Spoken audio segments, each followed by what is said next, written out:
కాలానికి కర్మకు జ్ఞాపక శక్తి ఎక్కువ. ఎంతకాలం తర్వాత అయినా సరే మనిషి చేసిన మంచి చెడులకు అవి ఫలితం ఇవ్వకుండా వదిలిపెట్టవు. పువ్వులతో నిండిన తోట ఎంత అందంగా ఉంటుందో మంచి ఆలోచనలతో నిండిన మనసు అంతే అందంగా ఉంటుంది. దేవాలయంలో దేవుని మూర్తిని దర్శించాలంటే బాహ్యశుద్ధి చాలు. దేహాలయంలో దేవుణ్ణి దర్శించాలంటే అంతర్శుద్ధి కావాలి. మనసులో కత్తులు దాచుకొని మాటల్లో పువ్వులు రాల్చే మనుషులు ఉంటారు. జాగ్రత్త. నీ అవసరం ఎవరికీ లేదని, ఎవరి అవసరం నీకు లేదని అనుకోకు. ఎందుకంటే బొగ్గు వజ్రం రెండూ మట్టిలోనే దొరుకుతాయి. రెండూ అవసరమే. దేని విలువ దానిదే. ఏనుగు తన దారిలో తాను వెళ్ళేటప్పుడు ఎలుకలు ఎదురైనా సరే ఆగుతుంది. అది దాని దయాగుణమే కానీ బలహీనత కాదు. అలాగే ఉత్తములు ఎవరెన్ని అన్నా పట్టించుకోరు. అది వారి గొప్పతనమే తప్ప చేతగానితనం కాదు. నోటికి ఇష్టం వచ్చినట్లు మాట్లాడే ముందు ఒకటి గుర్తు పెట్టుకో. మనం మాట్లాడిన మాటలు మనకు గుర్తు ఉండకపోవచ్చు, కానీ అవి విన్న వ్యక్తికి ఎప్పటికీ గుర్తు ఉండిపోతాయి. గౌరవం అనేది విలువని బట్టి ఇవ్వాలి కానీ డబ్బులు చూసి కాదు. వందలు వేలు పెట్టి కొనే మెట్టెలను కాళ్ళకు పెట్టుకుంటాం. రూపాయల్లో కొనే కుంకుమని నుదుటిన పెట్టుకుంటాం. వాళ్ళు మర్చిపోయారు, వీళ్ళు మర్చిపోయారు అని బాధపడుతూ కూర్చోకు. వాళ్ళు అవసరాన్ని బట్టి మన దగ్గర ప్రవర్తించారు అంతే. మనమే తెలుసుకోవాలి. అసూయ, అహంకారం ఇదొక మానసిక వ్యాధి. ఇది సోకిన వారు సంతోషంగా ఉండరు, ఇతరులను సంతోషంగా ఉండనివ్వరు. అబద్ధం చెప్పేవారు 1,00,000 చెబుతారు. ఎందుకంటే వారి దగ్గర 1,00,000 కథలు సిద్ధంగా ఉంటాయి. నిజం చెప్పేవారు ఒకే విషయాన్ని పదే పదే చెబుతారు. ఎందుకంటే నిజం అనేది ఒకటి మాత్రమే ఉంటుంది.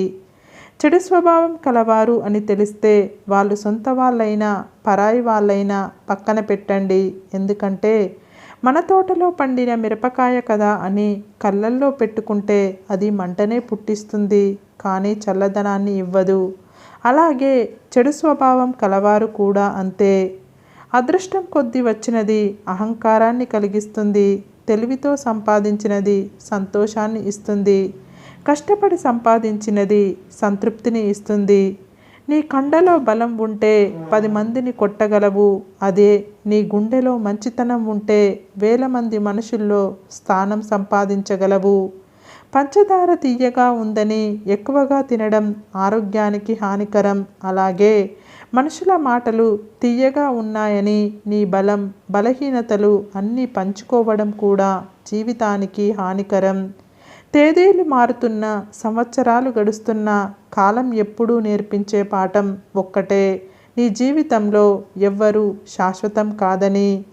మనకు విలువ ఇవ్వని వారిని, మనల్ని చూసి ఈర్ష్యపడే వారిని, మనల్ని అర్థం చేసుకోకుండా మన గురించి ఇతరులకు చెడుగా చెప్పేవారిని ఎప్పటికీ మీ దరికి రానివ్వకండి.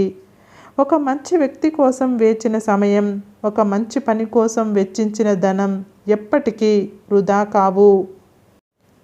నువ్వు చేసే మంచి పని ఏదైనా సరే దాని ఫలితం జీవితంలో ఎప్పుడో ఒకప్పుడు నిన్ను తప్పకుండా వచ్చి చేరుతుంది.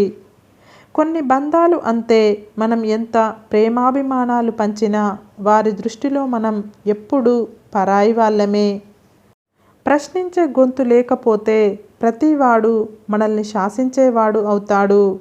సహనంతో భరిస్తున్నారు కదా అని హేళనగా మాట్లాడడం తప్పు. మనవారైనా పరాయి వారైనా ఎవరైనా సరే చులకనగా చూడకూడదు. సహనం నశించి వాళ్ళు తిరిగి హేళన చేస్తే భరించడం కష్టం. పట్టించుకోకపోతే మన దగ్గర ఉండే వస్తువులే సరిగ్గా ఉండవు. అలాంటిది మనుషులు ఎలా ఉంటారు? జీవితంలో కష్టాలు ఎన్ని ఉన్నా చింతిస్తూ ఉంటే మరిన్ని పెరుగుతాయి. శాంతంగా ఉంటే కాస్తంత తగ్గుతాయి. ఓపికగా వేచి ఉంటే పోనే పోతాయి. ఈశ్వరుణ్ణి నమ్ముకుంటూ ఎదిరిస్తే సుఖాలుగా మారుతాయి. ఊసరవెల్లి ఆపదలో మాత్రమే రంగులు మారుస్తుంది. మనుషులు అవసరాన్ని బట్టి రంగులు మారుస్తారు.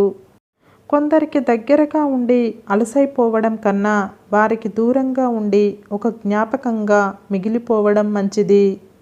చప్పట్లు కొట్టి మనల్ని పొగిడే మనుషుల్ని మర్చిపోవచ్చు, కానీ చేయూతనిచ్చి మనల్ని అభివృద్ధి పదంలో నడిపించిన వారిని మర్చిపోవద్దు. మనం ఎంత మంచిగా ఉన్నా ఎవరో ఒకరి కథలో చెడ్డవాళ్ళమే. కాబట్టి ఇతరులకు నచ్చాలని నటిస్తూ బ్రతకడం కన్నా మనకు నచ్చినట్లు బ్రతికేయడం మంచిది. నీ దృష్టిలో నా ప్రవర్తన నీకు తప్పుగా అనిపించవచ్చు, కానీ అదే పరిస్థితిలో నా స్థానంలో నిన్ను నువ్వు ఊహించుకో. నేను ఎంత సహనంతో ఉన్నానో తెలుస్తుంది. ప్రశాంతంగా బ్రతకాలనుకున్నవారు అనవసరమైనవి అంటించుకోకండి, పనికిరానివి పట్టించుకోకండి, నచ్చని మనుషుల గురించి మాట్లాడకండి, ఇష్టం లేని వ్యక్తుల గురించి ఆలోచించకండి, మనల్ని చులకన చేసే మనుషుల గురించి పట్టించుకోకండి. అప్పుడే మనం ప్రశాంతంగా జీవిస్తాము. ప్రపంచంలో బలమైనది ఇనుము, ఇది అన్నింటినీ కట్ చేస్తుంది. ఇనుము కంటే బలమైనది అగ్గి, ఇది ఇనుముని కరిగించేస్తుంది. అగ్గి కంటే బలమైనది నీరు, ఇది అగ్నిని ఆర్పేస్తుంది. నీటి కంటే బలమైన వాడు మనిషి, నీటినే తాగేస్తాడు. మనిషి కంటే బలమైనది మరణం, ఇది ప్రాణాన్ని తీసేస్తుంది. చదువు చెప్పే పాఠాలు ఎలా బ్రతకాలో నేర్పిస్తాయి, కానీ జీవితం నేర్పే గుణపాఠాలు ఎలా బ్రతకకూడదో నేర్పిస్తాయి. వదిలేస్తే జారిపోయేవి ఎన్నో ఉంటాయి, పట్టుకుంటే మనతో ఉండిపోయేవి కూడా అంతకు మించి ఉంటాయి. అది జీవితమైనా, బంధాలైనా, మిత్రులైనా, ఇంకా ఏమైనా. గాలి మన కంటికి కనిపించకపోయినా మనకు ప్రాణం పోస్తుంది. అలాగే మనం చేసే మంచి పనులు 10 మందికి తెలియకపోయినా పర్వాలేదు, కానీ మనం చేసే సహాయం ఒకరికి ఉపయోగపడిన ఒక్కరి జీవితంలో అయినా సంతోషం వస్తే చాలు, అంతే. ఫలితాన్ని ఆశిస్తూ పరిగెత్తవద్దు. పనిచేస్తూ పోతే ఫలితం దానంతట అదే వస్తుంది. జీవితంలో బోలెడన్ని సంబంధాలు అక్కర్లేదు, ఉన్న కొన్ని సంబంధాల్లో జీవం ఉంటే చాలు. జీవం లేని ఎన్ని బంధాలు ఉన్నా ఒకటే, లేకపోయినా ఒకటే. ఎప్పుడైనా చిన్నపిల్లలు వర్షం ఎక్కడ నుంచి వస్తుంది అని అడిగితే దేవుడు కురిపిస్తాడు అని కాకుండా, మనం ఒక్క మొక్క నాటితేనే ఒక చుక్క వర్షం వస్తుంది అని చెప్పండి. మన కష్టాలు ఎన్ని ఉన్నా ఎవరికీ చెప్పుకోకూడదు, ఎందుకంటే ఈ సమాజం కష్టాల్లో ఉన్నవారికి సహాయం చేస్తుందో లేదో కానీ తక్కువగా చూడడం మొదలు పెడుతుంది. తప్పు మన మీద ఉంటే మనల్ని మించిన లాయర్ ఉండడు, తప్పు ఇతరులపై ఉంటే మనల్ని మించిన జడ్జి ఉండడు. తప్పు చేయడానికి ఎవరూ భయపడడం లేదు, చేసిన తప్పు బయటపడకుండా ఉండడానికి మాత్రమే భయపడుతున్నారు. అర్థం కాని వయసులో ఆనందాన్ని ఇచ్చి అన్నీ అర్థమయ్యే వయసులో కన్నీళ్లను తెప్పించేదే జీవితం. అల వచ్చేటప్పుడు తల వంచితే ప్రాణం నిలబడుతుంది. గొడవ అయినప్పుడు ఒక్క అడుగు వెనుకకు వేస్తే బంధం నిలబడుతుంది. వెనక్కి తగ్గడం వల్ల క్షణం మాత్రమే ఓడిపోతాము, కానీ బంధం నిలబడడం వల్ల జీవితాంతం గెలుస్తూనే ఉంటాం. మన జీవితంలో మరో రోజు దొరికింది. గొప్ప ఘనకార్యాలు చెయ్యలేకపోయినా, దేశాన్ని ఉద్ధరించలేకపోయినా పర్వాలేదు.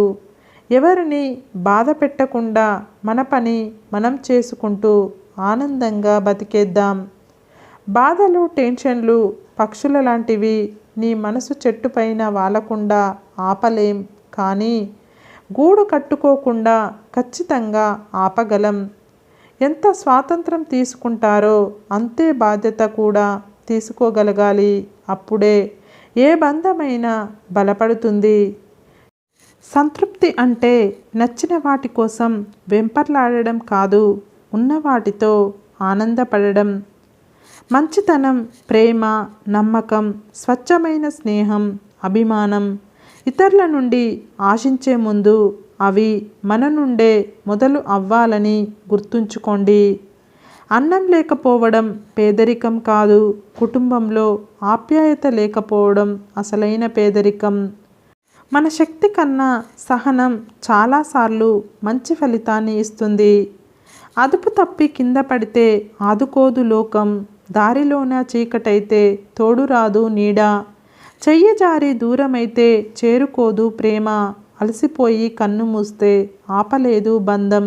అందుకే నిన్ను నువ్వు నమ్ముకో, నువ్వై ముందుకు సాగిపో. జీవితంలో ఏది ఎప్పుడు చివరిదో చెప్పలేం, ఏ ఆట చివరిదో ఏ మాట చివరిదో. అందుకే వీలైనంతగా పలకరిస్తూ ఉండు, వీలైతే కలుస్తూ ఉండు. పుట్టుకతో ఎవ్వరు గొప్పవారు కాలేరు, మన ప్రవర్తన మన చేతలే మనల్ని గొప్పవారిగా చేస్తాయి. తామరాకు మీద ఎన్ని నీళ్లు పోసినా చుక్క కూడా నిలవదు, సముద్రం ఒడ్డున ఎంతలా పేరు రాసినా చెరిగిపోకుండా ఉండదు. మనల్ని ఇష్టపడని వ్యక్తిపై ఎంత ప్రేమ చూపించినా లాభం ఉండదు. మంచి అలవాట్ల తర్వాత మన పిల్లలకు ఇవ్వగలిగేది మంచి జ్ఞాపకాలు మాత్రమే. ఇతరుల గురించి నీకు చెప్పేవారు నీ గురించి ఇతరులకు కూడా చెబుతారు. ఎవరి గుణం ఎలాంటిదో అలాంటి ఫలితాన్నే పొందుతారు. ఒకరికి మేలు చేసే పని ఏదైనా గొప్పదే. ఒక గొప్ప పని నిజాయితీగా చెయ్యాలని ప్రయత్నించే ప్రతి మనిషి గొప్పవాడే. పక్క వాళ్ళ మీద ఏడ్చే మనుషులు 3 రకాలు ఉంటారు. వాళ్ళకి అవకాశాలు రాక కొందరు, వచ్చిన అవకాశాన్ని సరిగ్గా వినియోగించుకోలేక ఇంకొందరు, అన్నీ ఉన్నా కానీ ఎదుటి వాళ్ళ మీద పడి ఏడ్చేవాళ్ళు మరికొందరు. నీకున్న అందం అందరూ మహా అయితే 10 ఏళ్ల పాటు గుర్తుంచుకునేలా చెయ్యొచ్చు, కానీ నీ వ్యక్తిత్వం మంచిగా ఉంటే నీ జీవితం తర్వాత కూడా నిన్ను ఎవ్వరూ మర్చిపోకుండా చేస్తుంది. సరే ఫ్రెండ్స్, ఈ వీడియో కనుక మీకు నచ్చినట్లయితే ఇలాంటి మంచి వీడియోల కోసం మా ఛానల్ని తప్పకుండా లైక్ చేసి, షేర్ చేసి, కామెంట్ చేసి సబ్స్క్రైబ్ చేసుకోండి. సబ్స్క్రైబ్ చేసుకున్న వెంటనే పక్కన బెల్ ఐకాన్ని క్లిక్ చేయండి. Bye friends.